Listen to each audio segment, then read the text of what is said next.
welcome back to our show. Once again, my name is Mrs. Augustina and help me welcome my friend glorynezemma. Welcome back to our sweet home Africa. Once again, it's a pleasure to have you as our viewer. Alright, so we have another great topic. Okay, so our topic today is very short topic. It's called lost culture. Lost culture, lost culture, lost culture. You know, we come from a continent that has rich cultures. Africa, we're known for our rich culture and heritage. But unfortunately, what we're noticing right now is that we're losing the culture little by little, especially Africans in diaspora. And that's what my friend and I will look into today, to see what we can advise people in terms of how to preserve our culture, because we don't just have a culture, we have a rich culture. So my dear friend, alright, so please tell our viewers a little bit about our rich culture and then how we're losing it, because actually we've seen that so many things, you know, our people are copying so many things from other cultures, but in the process of copying, we are losing our own.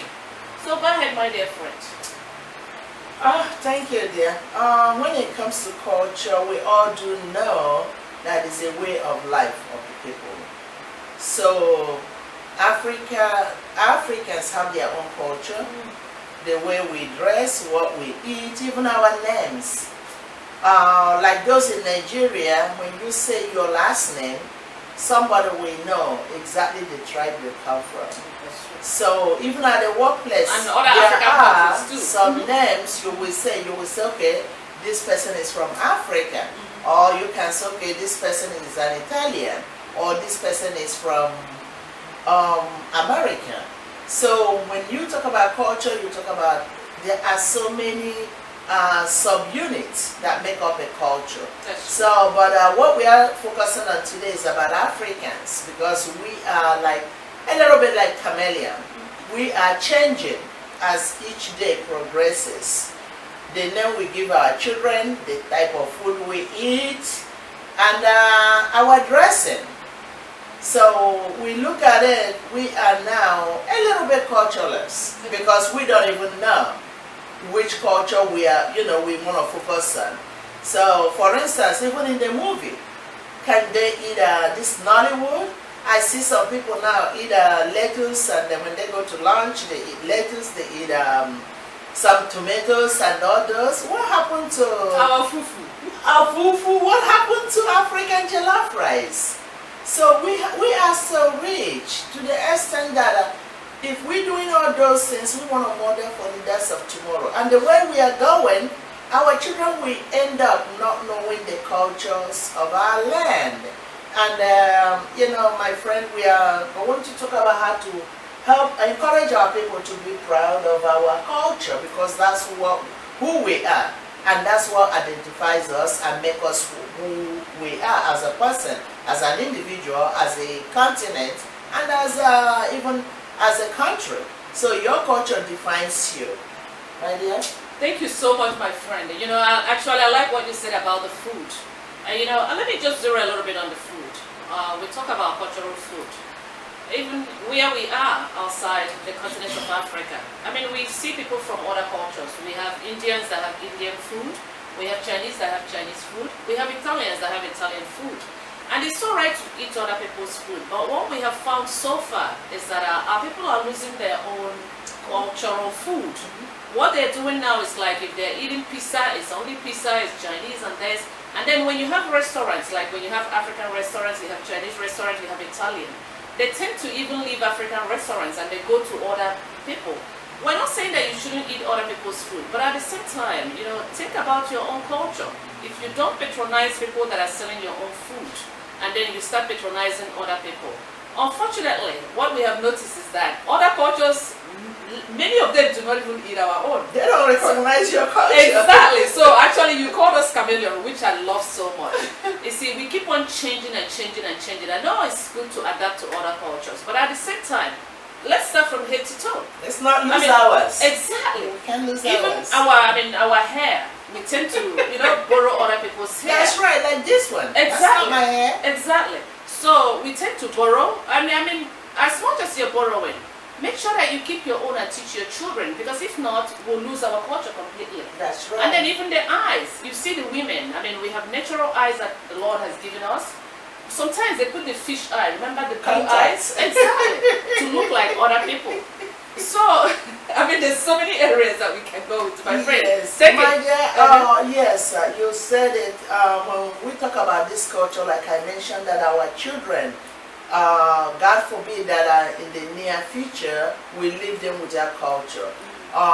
When my friend mentioned about food, that's what the parents do better. What do you want to eat? Even when you go back home, they have all this Chinese food, pizza, everything, and that's what the children want to go eat.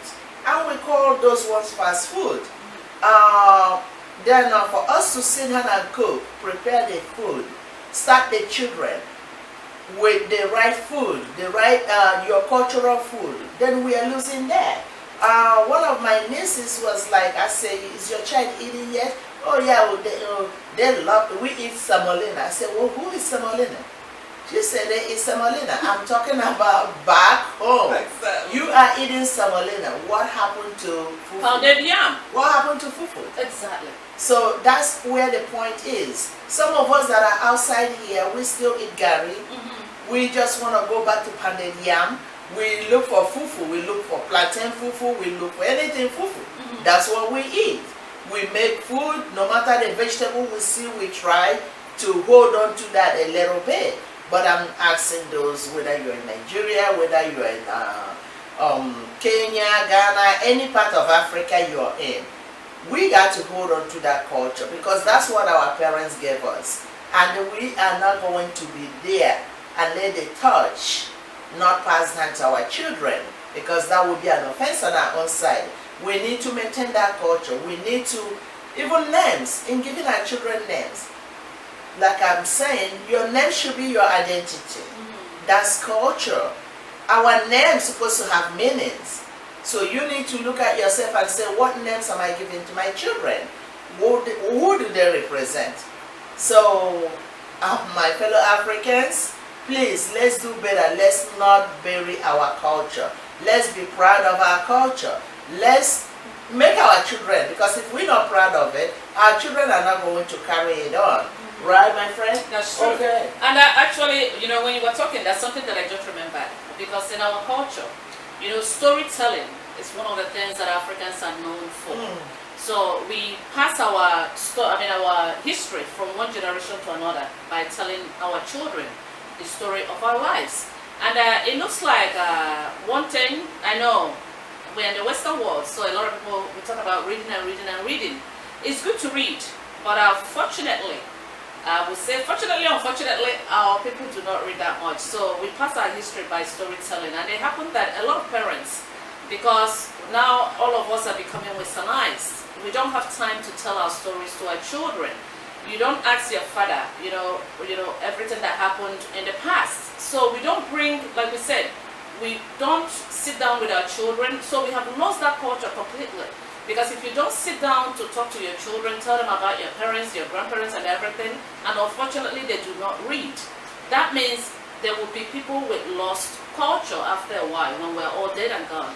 So it's good for us to go back to what we used to do when we were small. Sit down, especially the young ones. We shouldn't chase money and chase money and chase money and forget our roots. You walk. When you're home in the evening, sit down with your children, talk to them, tell them about your family, tell them about, your history. That's the only way they can pass it on to the next generation. Because other cultures, like we said it before, the Jewish cultures, when you go to their homes, they sit down and they talk to their children. And that's how the children know their lineage. So we have to go back so that we won't become people of lost culture. Go ahead, my friend. My dear, you said something that I have to, put in a little bit when you say tell the children about your history. Because most of them don't know, our uncles and cousins and whatever. So that brings it to what they call family tree. So I don't know how you want to do it. So make sure your children know your lineage. That family tree is important. We know there are so many gadgets that are like distracting the children, even the parents, because if football is on, you will see parents sitting watching, being clueless of what is going on. Now our children are taking over. They watch from football, they watch basketball, they watch all kinds of games. They have the video games they play, and they got to go out. But all the same, don't look at it like it's something so hard to do, because when you're talking to them, it could be any minute. You don't have to sit down and have a meeting every day, because there might not be a time for you to do that. There must, so make sure you have that family tree. Make sure you talk about your uncle this at home, or your brother this at, my brother this at home, my sister this, and let them know. And if you have the means, try to take them home once in a while, so they can be able to interact with those at home before we lose them to the society. So please, we have to be mindful. My own thing is the name that we give to the children. The food we start them from at the beginning. I know they have to eat school food, but let them know that when they get home, there is what we call fufu. There is Nigerian jollof rice, that there is rice and beans. We have that culture. They can drink or smoke gari, however you want to put it. Put peanuts in it. This is a rich culture. There are so many things we eat. Moi moi, agidi, we make akara. All those things, there are food. We make pao. Let them know that even cassava, you make so many things. You come to corn, you can make so many things. You come to black-eyed peas, you can make a whole lot of food out of it. That this is a continent with so many rich food in it that is healthy. So, my friend, go ahead. And actually, I'll go to the cultural dressing. Actually, most of the time, I know like we said, when you're in other societies, you tend to wear their clothes and everything. But in Africa, actually, women cover their body very well, and especially the bottom part of the body. So most of the time when we come out to the Western world, we copy their own culture. So as much as we're copying, like we said, let's just go back to the basic. Let's go back to who we are. And then if we're going to copy, please let's copy the right things and not the wrong things. All right, so my friend, I don't know if you have... Yes, when it comes to dressing, we have, that's a culture right there, because we make our own clothes anyway. But at the same time, I want to talk about what you said. We tend to copy. We tend to, copy whatever the society, wherever we are. But that's optional, because we see the Indians here. They wear theirs. Exactly. They're sorry. That's right. Exactly. They don't, it depends on what you want to wear. If you want to promote your culture, which I know Nigerians here do a whole and lot. other Africans too. Yes. Nigerians, other cultures, we wear African clothes. We promote as much as we can. I know when we go into work, we might not dress like that, but we are doing our best. But let's encourage our children, because some of them don't want to put that on. Let's be proud of who we are, our food, our way of dressing, and when they see us happy and we are proud of it, believe me, one day they want to try it. So, my friend, I think. Thank you. I think let's round it up. Because actually, why are we bringing this up? When you look at it, if you lose your culture, you cannot find it anywhere else. You might try to belong, but you cannot, because you are who you are. So if you're an African, no matter where you come from, when we say African, it doesn't mean that we're talking about Africans that live in Africa only. Anyone that has a heritage in Africa, no matter where you live in the world, and no matter how many years you've been outside Africa, you're still considered an African. That's right. So if we don't preserve our culture, and if we don't pass it to the next generation, no other person can do it for us. So with time, we might become extinct in terms of culture. So let's hold on to our culture, let's pass it to our children, because that's what other people are doing. Where we are, the Indians hold on to their culture and they pass it to their children. The Chinese hold on to their culture and they pass it to their children. And the Europeans hold on to their culture and they pass it to their children. So we Africans should hold on to our culture and continue to pass it to our children, so that we can preserve our culture. So that's our point today. My dear friend, I think we're done. I think the word is enough for the wise, so we have to do better. Wherever I look, it's just like so searching. Think about it, look, if it affects you somehow, please change. Just be proud of who you are, be proud of your accent. That's your language. That's an episode that is coming.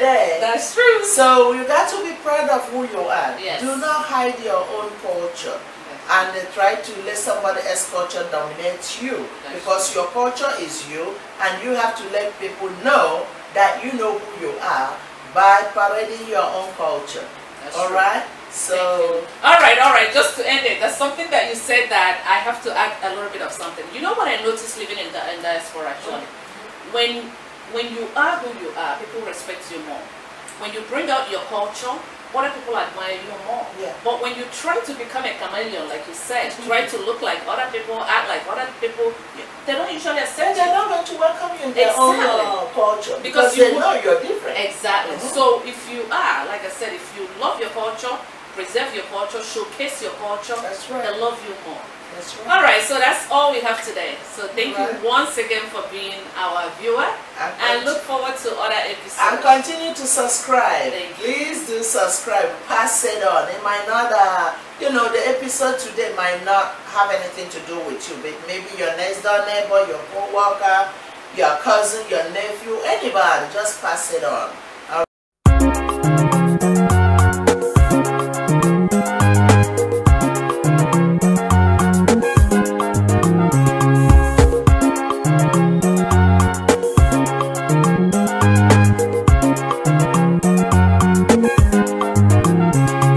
United we will thrive, but divided we will fall. So let's get together and build our land. United we will thrive, but divided we will fall. So let's get together and build our land. The tribe and tongue, they differ in our land. If we work together, we will build our land. The religion may differ, but if we work together, we will build our land. United we will thrive, but divided we will fall. So let's get together